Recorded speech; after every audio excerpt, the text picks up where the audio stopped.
Hello, നമസ്കാരം.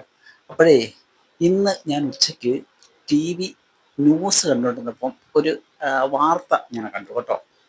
വളരെ രസകരമായിട്ടുള്ളൊരു വാർത്തയാണ്. വേറൊന്നുമല്ല, ഓണം ഇങ്ങ് വന്നില്ല, ഇനിയുമുണ്ട് നമുക്കൊരു 2 ദിവസം. എന്നുവെച്ചാൽ നാളെ ഉത്രാടം, മറ്റന്നാൾ തിരുവോണം. അപ്പം ഓണത്തിന് 3 ദിവസം മുമ്പേ തന്നെ എന്താണ് സംഭവിച്ചതെന്നറിയോ നമ്മുടെ കേരളത്തിൽ? റെക്കോർഡ് മദ്യ വിൽപ്പന നടന്നിട്ടുണ്ട്. ഓക്കെ. തീർച്ചയായിട്ടും നമ്മൾ ചെയ്യണം. കാരണം എന്ന് വെച്ച് കഴിഞ്ഞാൽ നമ്മുടെ ഗവൺമെൻറ്റിനെ ഭംഗിയായിട്ട് കാര്യങ്ങൾ നടത്തിക്കൊണ്ടു പോകാനായിട്ട് ഒരു പൗരൻ എന്ന നിലയ്ക്ക് നമ്മുടെ ഉത്തരവാദിത്തമാണത്. നമ്മൾ എന്തായാലും രാവിലെ ഈ സിവിൽ സപ്ലൈസ് തുറക്കുന്ന സമയത്ത് നമ്മൾ അവിടെ പോയി ക്യൂ നിന്ന് നമ്മുടെ കുടുംബത്തിലെ ബാക്കിയുള്ള കാര്യങ്ങളെല്ലാം മറന്നിട്ട് നമ്മൾ അവിടെ പോയി നിന്ന് ക്യൂ നിന്നിട്ട് നമ്മൾ ആ സാധനം മേടിച്ച് നമ്മുടെ പള്ളയിലോട്ട് വിട്ടിട്ട് നമ്മൾ ഓണം ആഘോഷിക്കണം.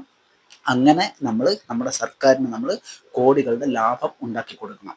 എന്നാൽ മാത്രമാണ് നമ്മുടെ സർക്കാർ മുമ്പോട്ട് പോകൂ. സർക്കാർ മുമ്പോട്ട് പോയാൽ മാത്രമേ നമ്മുടെ ആരോഗ്യവും നമ്മുടെ ബാക്കിയുള്ള കാര്യങ്ങളും എല്ലാം തന്നെ മുമ്പോട്ട് പോവുകയുള്ളൂ. ഓക്കെ. അപ്പം ഈ ഓണത്തിന് 3 ദിവസം മുമ്പേ തന്നെ നമ്മൾ സർക്കാരിൻ്റെ ഖജനാവ് നിറയ്ക്കാനായിട്ട് തുടങ്ങിയിട്ടുണ്ട്. അപ്പോൾ ഇനിയിപ്പം ഓണം വരുന്നുണ്ട്. ഇനിയിപ്പം ഉത്രാടം, തിരുവോണം അങ്ങനെ വരുന്നുണ്ട്. അപ്പോൾ തിരുവോണം അവധിയാണെന്ന് തോന്നുന്നു. അത് വേറെ ഏതെങ്കിലും രീതിയിൽ കൂടെ നമ്മൾ സർക്കാരിലോട്ട് പൈസ നിറച്ചു കൊടുക്കാനുള്ള എന്തെങ്കിലും പരിപാടി നമ്മൾ നോക്കണം. അപ്പോൾ തീർച്ചയായിട്ടും നോക്കണം. നിങ്ങൾ ഒരു ദിവസം പോലും നിങ്ങൾ വെറുതെ ഇരിക്കരുത്. കാരണം നമ്മുടെ ഉത്തരവാദിത്തമാണ്. ഉത്തരവാദിത്തപ്പെട്ട ഒരു പൗരൻ എന്ന നിലയ്ക്ക് നമ്മൾ ചെയ്യേണ്ട കടമയാണ്. അവധി ദിവസങ്ങളിൽ നിങ്ങൾ ഏകദേശം 2 ദിവസം കൊണ്ട് അവധി വരും. അപ്പോൾ ആ 2 ദിവസങ്ങളിൽ നമ്മൾ ഏതെങ്കിലും രീതിയിൽ നമ്മൾ നമ്മുടെ ഉള്ളിലോട്ട് നമ്മൾ ഈ സാധനത്തിനെ കിടത്തി വിട്ടുകൊണ്ട് നമ്മൾ തീർച്ചയായിട്ടും ആ ഒരു സർക്കാരിനോടുള്ള കടമ നമ്മൾ ചെയ്യണം.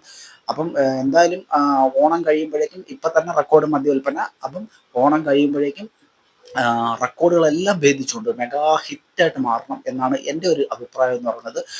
കാരണം എന്ന് വെച്ച് കഴിഞ്ഞാൽ നമുക്ക് നമ്മുടെ ആരോഗ്യമല്ലല്ലോ വലുത്. നമ്മൾ സർക്കാരിൻ്റെ ആ ഒരു ഖജനാവ് നിറച്ചു കൊടുക്കുക എന്നുള്ളതാണ് നമ്മുടെ പരമപ്രധാനമായിട്ട് ലക്ഷ്യം. അതിന് വേണ്ടിയിട്ട് നമ്മൾ കുടുംബത്തെയും എല്ലാം നമ്മൾ മറക്കും. അപ്പം കുടുംബത്തിന് വേണ്ടി പൈസ ചെലവഴിക്കാനൊക്കെ നമുക്ക് മടിയാണെന്നുണ്ടെങ്കിൽ നമ്മൾ എന്തായാലും സർക്കാരിന് വേണ്ടി ചെയ്തു കൊടുക്കണം. അത് തീർച്ചയായിട്ടും ഞാൻ ആദ്യം പറഞ്ഞ കണക്ക് തന്നെ ഉത്തരവാദിത്തപ്പെട്ട ഒരു പൗരൻ എന്ന നിലയ്ക്ക് എൻ്റെയും നിങ്ങളെ എല്ലാം ഒരു കടമയാണ്. ഹൂ, എമ്മാതിരി ജനങ്ങളാ മദ്യം കുടിക്കാൻ വേണ്ടി മാത്രം കുറേ ജന്മങ്ങൾ സമ്മതിച്ചിരിക്കുന്നു. ഓണത്തിന് റെക്കോർഡ് മദ്യവില്പന നടക്കട്ടെ, നടക്കട്ടെ, പൂട്ടി പൂരോട്ട് നടക്കണേ.